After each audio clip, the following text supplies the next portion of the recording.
Does it count as a book review if I listened to the book rather than read the book?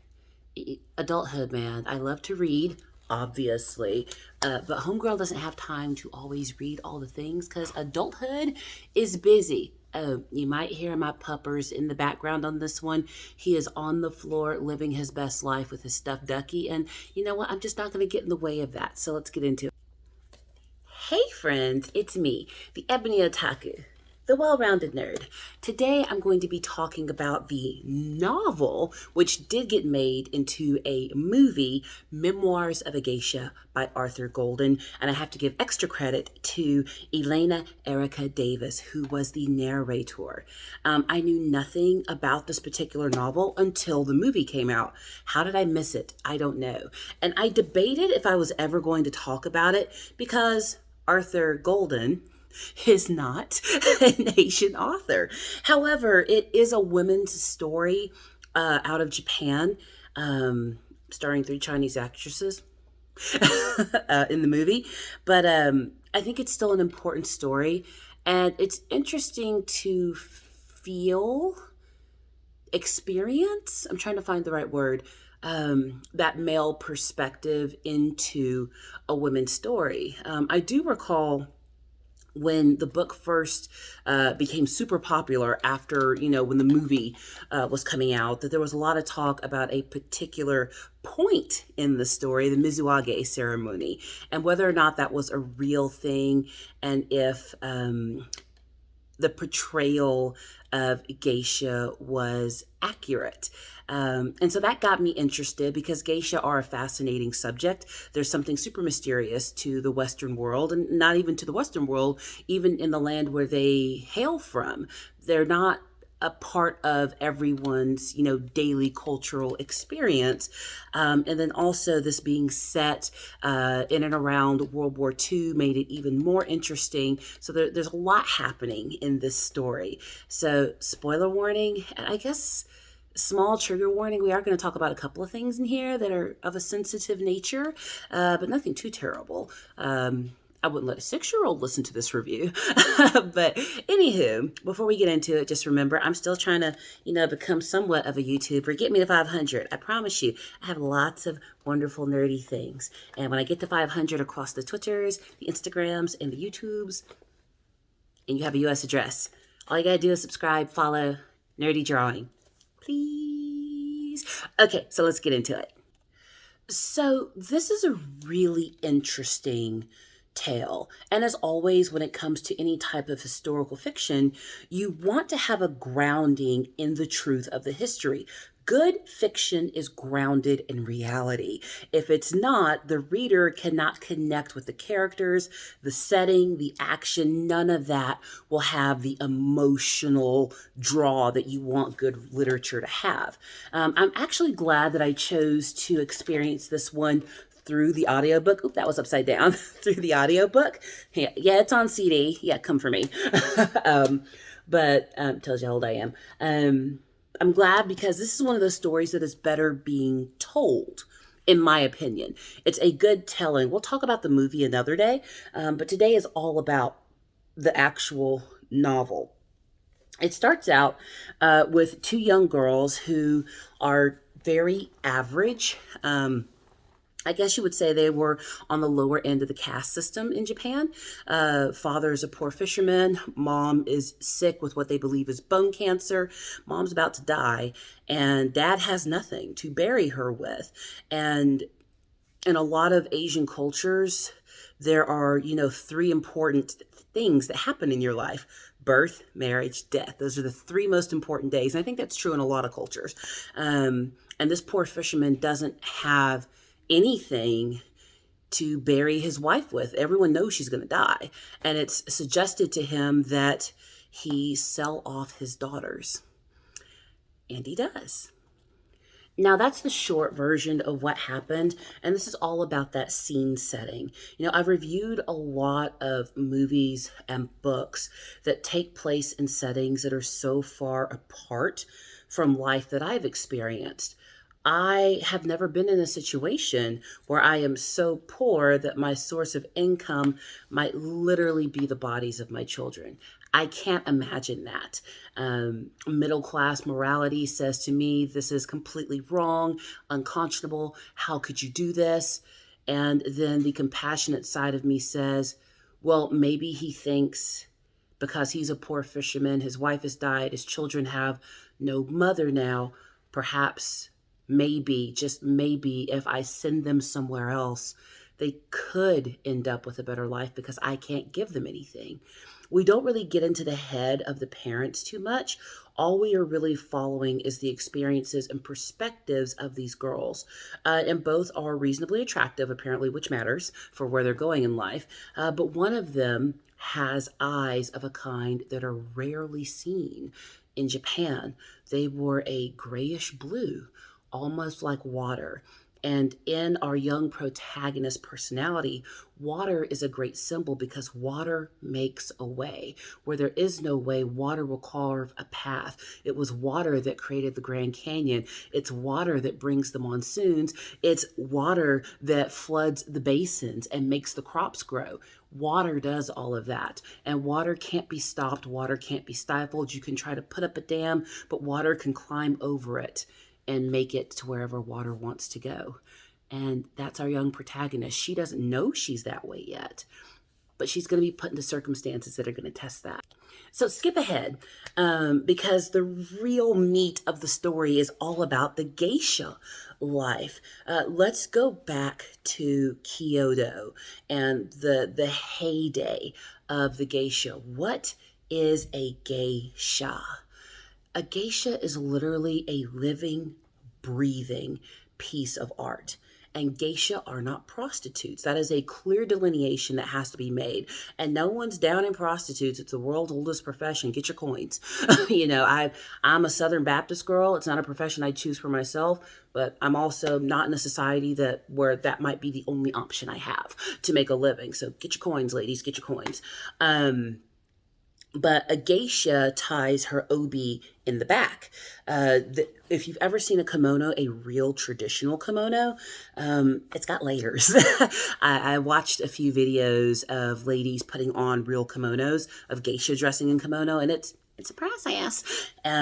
But it's important to know that they're tied in the back, these layers upon layers that tie the sash that keeps the kimono together. The reason it's tied in the back is a geisha only ties hers once in the night, and that's when she's about to step out and go entertain guests for the evening.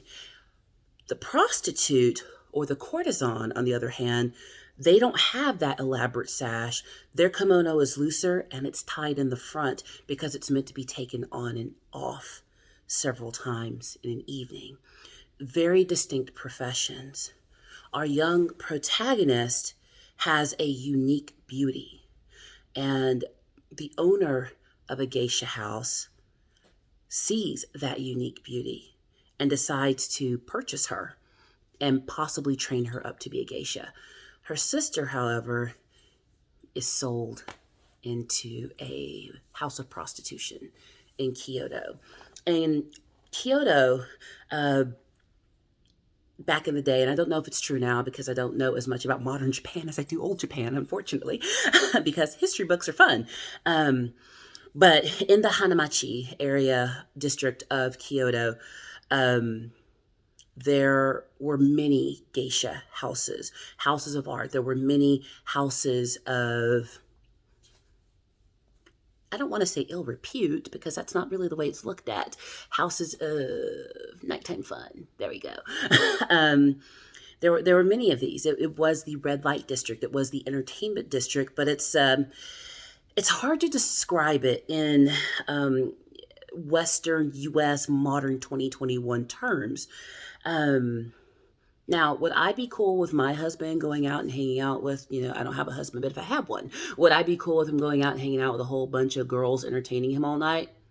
Probably not. But you also have to understand the culture. A lot of times, not a lot of times, all the time in these days, and still in some parts of the world today, marriage is arranged. You didn't get to pick your partner, and love is not part of the equation. It's all about family connections. Someone's moving up, someone's moving across. We're getting a title, we're getting land. This first son needs a first daughter. You better make a boy. It's all about that kind of stuff. Love's not part of it. Love never comes into the equation. So typically, husbands and wives are in relationships of family convenience and filial obligation versus I actually wanted to be with this person. So it was accepted that men would go off and entertain their customers at geisha artisan houses. It was also accepted that other men would go do the thing with the courtesans. It's just how it was. Now, what about the women, you say? It's a patriarchal society. Women have to be pure, but men don't. And okay, sidebar for a second. I never understood this about patriarchal societies.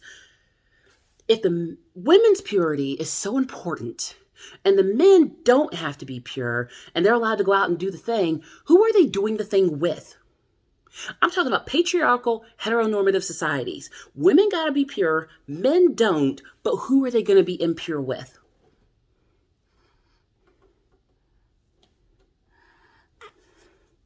I'm going to leave that right there. So anyway, back to Kyoto.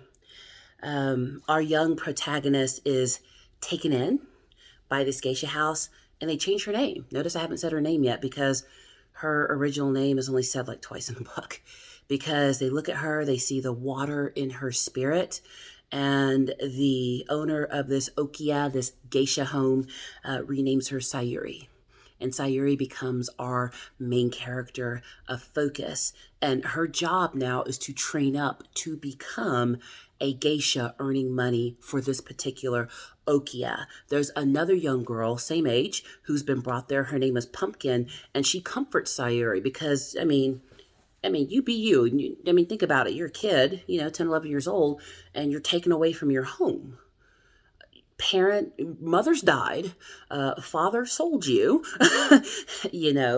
people aren't being particularly nice to you. You've been separated from your only blood family that you know of, in a city you've never been to, surrounded by all of these giant people who now have layers upon layers of expectation on you. It has to be spiritually damaging. I cannot imagine being in that scenario. And that's where Sayuri finds herself. And like anyone, she wants to escape. She wants out. She's water. She wants to break free. But right now she can't. She is now the property of this geisha house. And here's, again, back in the setting, here's how okiyas worked. When girls were sold to geisha houses, to earn money for the okiya, a large amount of debt is accrued because they're going to be sent to a special school that teaches them all of the aspects of the art. And when I say living art, they are beauty is the least of it. Now, the beauty is a big part of it, but that's the least of it. Not just the makeup and the hair and the dress and the way they walk, the way they stand, the way they sit, the way they hold a cup, the way they admire a flower, speak of art, play a certain instrument, dance, hold their fan, make a joke. All of that is crafted for them to be a living, breathing piece of art. Even the way that they bow. In a lot of Eastern cultures, handshaking's not a thing. You bow, and the way that you bow actually will tell others what your place in society is. A servant goes all the way down to a full kowtow, like head knock on the ground down. But no, not a geisha. Pretty hands, pretty kneel. Because that's what they are. They're meant to be admired, and only the wealthiest of businessmen can afford time with geisha because they ain't free. The courtesans aren't exactly inexpensive, but they're more affordable than geisha, and you don't get to sleep with them. Geisha are a status symbol. If I can afford to have 5 or 6 geisha come entertain my friends for 2 or 3 hours, I'm somebody. I can't imagine what the modern Western equivalent of that would be, because as far as I know, we don't have something like that. We really don't, where it's like a hands-off, dance-off, where everyone understands the rules, because the geisha would also play games with the guests, tell jokes, help businessmen close major deals, and they were expected to hold their liquor. Yeah. Like these little 90-pound girls wearing all this stuff and these fancy shoes and the clothes and can't get it messed up. And you got to be able to drink. The expectations of it all, learning all of that ain't free. So the girls would have to go to school. The Okia is paying for that. And the Okia over time is just tallying up what these girls have cost them, so that when they become full-fledged geisha, their earnings will then go back into the Okia. And a lot of geisha women were never free. Now, I'm specifically talking about female geisha. I do understand that the tradition of geisha started with men, but that's a whole nother story for another day. We're talking about the females today. But a lot of the girls would never be free because they had to be fed, they had to be housed, they had to be clothed, they had to be trained. And then on top of it, while they're going through their own lessons and chores, they are the servants of the big sisters or senior geisha in the household. And this particular Okia happens to be the home of one of the most coveted and popular geisha in the Hanamachi, and that is Hatsumomo. And she is a whole piece of work. Sayuri gets on Hatsumomo's bad side from the word go. And it's not even the girl's fault. Hatsumomo she is a beauty. She's a stunner. You look at her and go, oh, pretty girl. She's taller than most women at the time. She can walk in them Gaita. Have you seen the geisha shoes? They're like this tall. I want a pair. Don't think I could walk in them, but I want a pair just because they're cool looking. But she's graceful. Everyone asks for her. And you know a geisha's popularity because they can go to multiple parties in a night. You know, they might just come in for 15 minutes and say, oh, I've got to turn and go somewhere else. You got my presents for 10 minutes. Lucky you. She's that girl. She is that girl. But she's not free. She's not free. She'll never be free. And she sees young Sayuri one night when she comes home after all of her geisha parties and instantly sees that this is the girl who's going to replace her. That's what it is. And she treats Sayuri like dirt under her fingernails, finds reasons to punish her, belittles her, figures out ways to get Mama, the runner of the Akasan Mama, who is running the Okia, to punish her and beat her for no reason. Like, she's a whole piece of work. Just a nasty, nasty woman. However, at one point in Hatsumomo's life, her name wasn't Hatsumomo. We don't know what her original name was, but she was somebody's daughter. And she was sold to a geisha house and lost her family. And she evolved to be able to survive in this world. And the way, in the context of this book, geisha can get their freedom, which has some historical context, is to earn enough money to pay back to their Okia the amount it costs to bring them up. And Hatsumomo, part of her fame is that she won her financial independence from her Okia because of her Mizuage. This is where the story has a little bit of controversy because so much weight is placed on the Mizuage ceremony in the context of Memoirs of a Geisha. For those of you who are unindoctrinated, the Mizuage ceremony is a coming of age moment for a geisha to go from being a maiko or a geisha in training to turning her collar literally to a different color and stepping out into the world as a full geisha. Not all geisha went through this. It happened, but it didn't happen to everyone. And it is basically a auction to the highest bidder for the right to make said geisha a woman. I'll let you decipher that. Apparently, Hatsumomo's Mizuage sold for an extraordinary price, the highest ever, and that's part of what made her such a legendary geisha and so valued and just so popular in the world of Kyoto and the Hanamachi. And she wears it like a badge. But here's the thing, though, and this is what hurts. Imagine, I can't imagine, but think of being 15, 16, 17 years old and one of the most important moments in a young person's life that should happen with their spouse, the person they love, the person who's going to take care of them, is auctioned off like you would cattle. Because we learned that Hatsumomo does have someone that she loves. And Sayuri spies on them one night accidentally, but Hatsumomo can't be with him. She can't be with anyone she wants to be with, because even though she's won her financial freedom, what would a geisha do outside of the pleasure district? What life could she have? She doesn't know how to sew or cook or clean or any of that. Her life is entertaining men. And when she gets old enough and bitter enough, she'll end up inheriting some okia somewhere, possibly the one she's in, and doing to other young girls what was done to her. That's the future she has to look forward to. Love, marriage, family.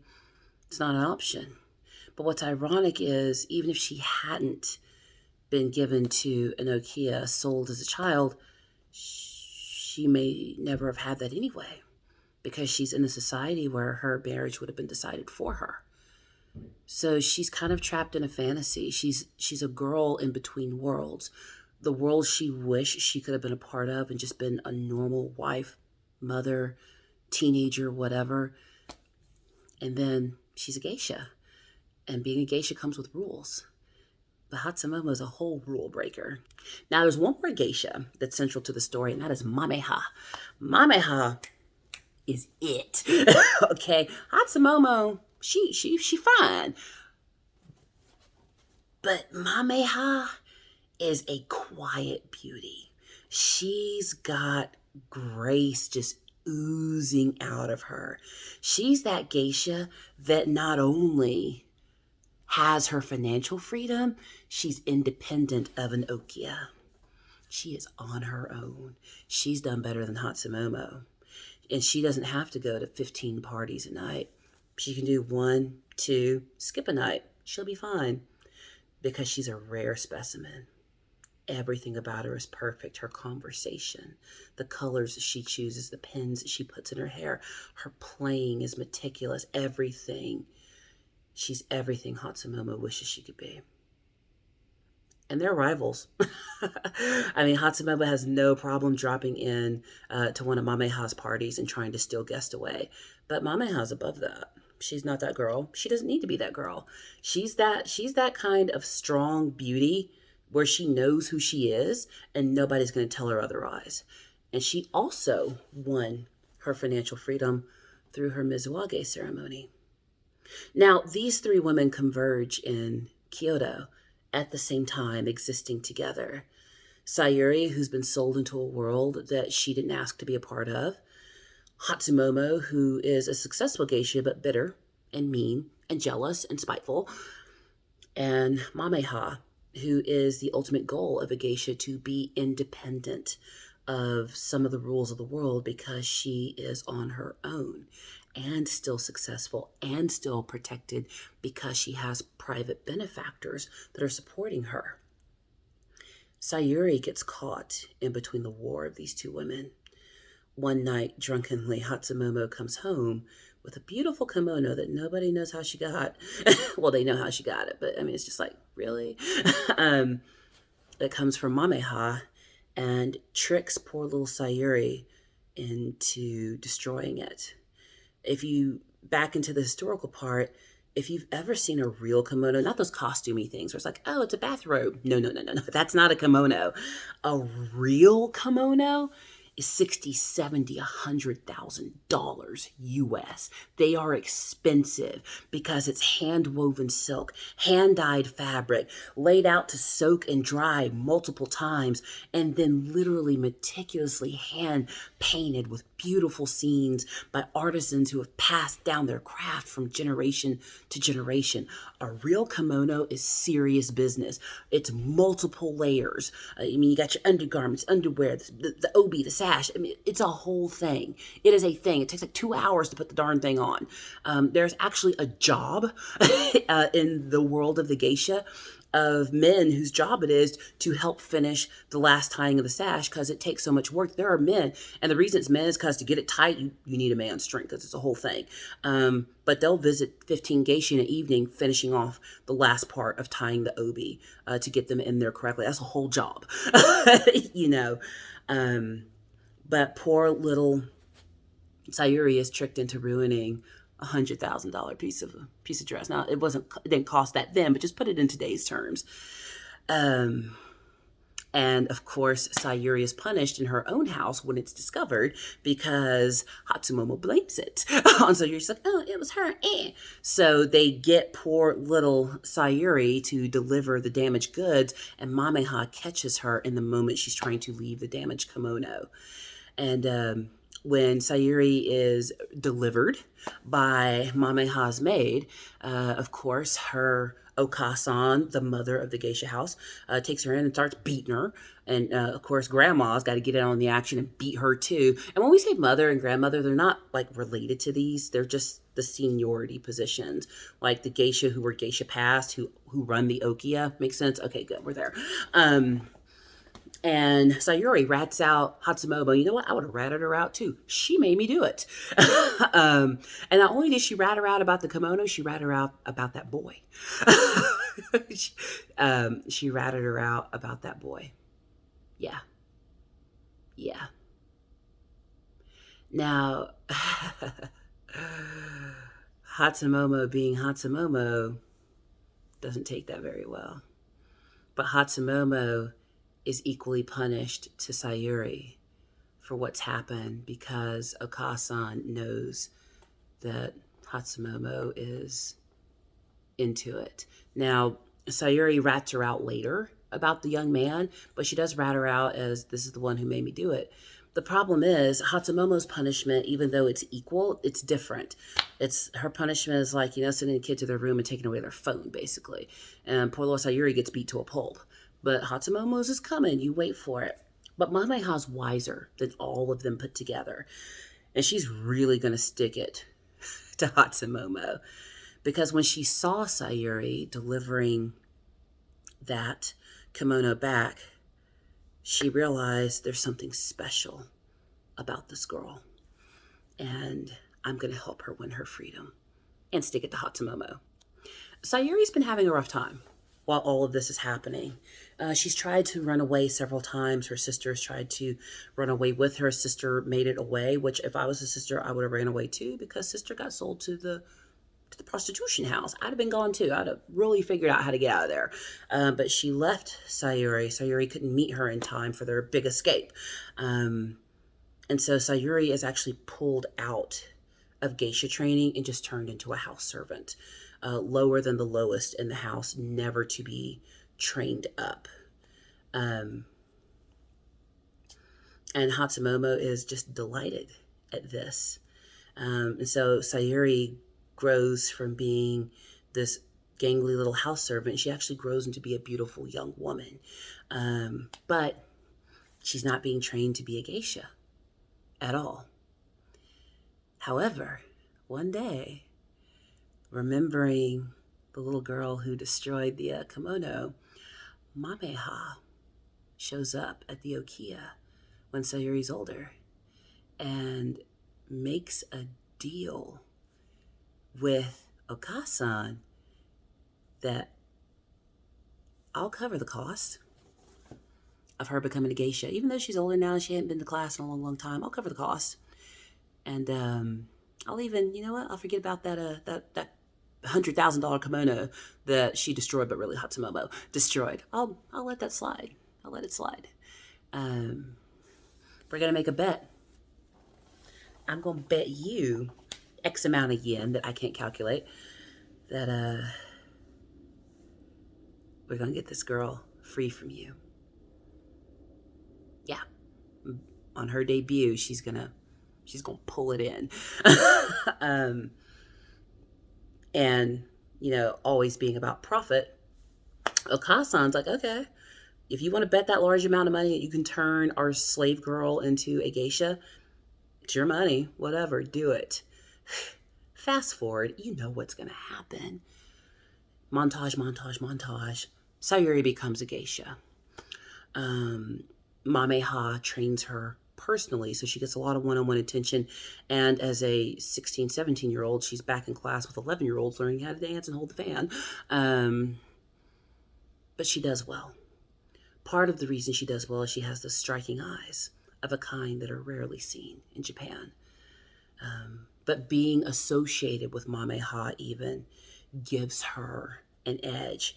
And Mameha explains to her the importance of her Mizuage, and that this that is most precious to you, that was given to you as a birthright, you can use it to win your freedom if you do what I say. That's a really tough set of circumstances to wrap your head around. Because depending on culturally and religiously what one's background is, that has a certain connotation and level of value placed on it for men and women. I come from a Judeo Christian background, and being pure on one's wedding night, male and female, is the ideal. Does it happen? That's a whole other story for another day and another channel, not this one. But that's the ideal. I think where people have such an issue with the Mizuage portrayal in this is because, how do I say this delicately? It adds to the over sexualization of women from that part of the world.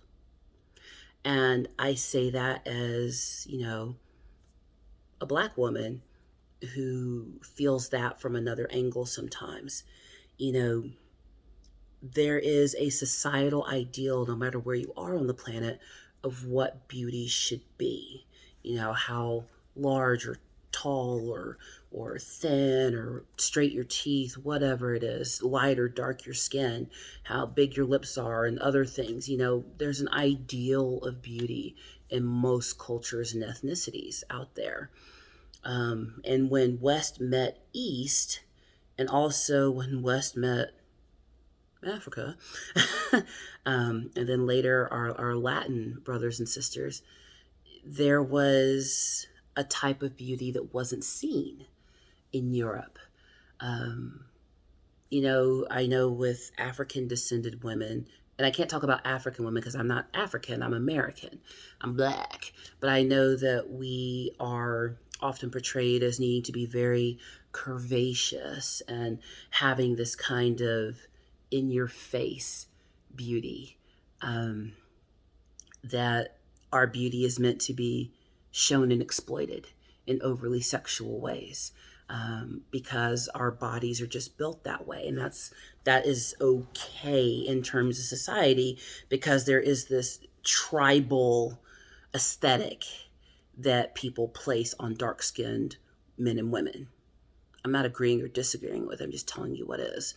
And then with women who come from our Asian countries, they are seen as supposedly quiet beauties, the quiet, submissive beauty who just sits in the corner and waits for you to say something. But they're so mysterious, and they're just so lovely and delicate and dainty. And this idea of deflowering such a delicate rose is very alluring to a certain portion of the population. And I think that's where a lot of the controversy came in. Had this book been written by a woman, I don't think that would have happened. And here's why. You see all these behind me? You got the, let's read some titles here. You got The Concubine of Shanghai. Just talked about that one. Concubine's in the title. China Dolls, Shanghai Girls, Snowflower and the Secret Fan, Peony in Love, The Kitchen God's Wife. There's a book I'm going to have to build up to talking about. The Joy of Luck Club, Empress in the Palace, Empress, Becoming Madame Mal. All of those books are stories of how women used their natural gifts to get what they needed out of the society they were born into because they didn't have another choice. Either I use this or I got nothing, because I'll just end up being somebody's servant, slave, or worse if I don't use what I got. But all of those were written by women. Memoirs of a Geisha was written by a man. But in the research I've done, the Mizuwage ceremony was a real thing. It's not anymore. Modern geisha choose to become geisha. And there's a very small amount of geisha left in the world. And they're kind of like celebrities now in Japan. And for a girl to choose to become a geisha, it can be a high honor for a family now, because they're still living artists. And a lot of the traditional Japanese arts, like painting, calligraphy, good calligraphy, not just writing, but real calligraphy. You've seen people do calligraphy on YouTube. It's amazing. Good ASMR stuff. Uh, Flower arranging, playing these old instruments, knowing how to tie a real kimono, the hair. There's a whole industry that only exists to serve and create geisha. And in a very small way, it's being kept alive still in Japan today, but it's a select few versus a whole city that is a pleasure district. But back to the context of our story. So Mameha sets in motion a plan to make Sayuri the most coveted geisha in the Hanamachi in Kyoto, to have the biggest name, a bigger name than even her or Hatsumomo. And that will come through the selling of her Mizuwage. That's tough. And there's so much more there. And I think I'm going to split this review into two parts, because I'm already at 36 minutes and I'm literally a third of the way through the book. So next week I'll pick up where I left off. And at some point I'm going to throw an anime in here, because I put my Christmas tree up. So now it's reflecting on my TV. So I'm like, how am I going to do that? Do I have to have the TV behind me? Blah, blah, blah, blah, blah. So I might do the anime reviews a little bit differently until the holidays are over, so I don't have Christmas lights in my videos. But that's a lot to think on between now and the next time we pick back up. What are your thoughts on Memoirs of a Geisha? I will say that I do like the book. I didn't think I would, honestly, and that's sad to say. It's a little sexist of me, being I was written by a dude. But The Good Earth was also written by a man, and it's a very good book too that I'll review at some point. So I think we have to be careful as patrons of the arts, especially literature, and historical fiction, to be open to the perspectives of all. I'm sitting here, I'm a Black woman in America reviewing a whole bunch of stuff that comes out of Asia. Do I have a voice and point of view? Yes, but it's not a life I've experienced either. I'm far removed from it. So you have to take a lot of what I say, at the value of, hey, she's speaking from the voice of a modern American woman. And same thing here. I think Arthur Golden still did a really good job of capturing the essence of the geisha and how valued they were. Because one thing I don't think was stressed in a lot of the reviews initially about this, when I first discovered the book, a lot of things that weren't stressed was that he was very respectful in his writing of the art of geisha, of who they were, what they meant to Japanese culture, what they still mean to Japanese culture, and then how World War II came in and just devastated that whole part of the culture and made it something that it wasn't, and then put it in Western minds of what we think geisha are versus what they really are. But we're going to continue with this next week because I'm almost at 40 minutes. Homegirl can talk. I'm a professional trainer. I am literally paid to talk. I can do this all day. But anyway, please like, comment, subscribe, and let's talk about Memoirs of a Geisha down in the comments.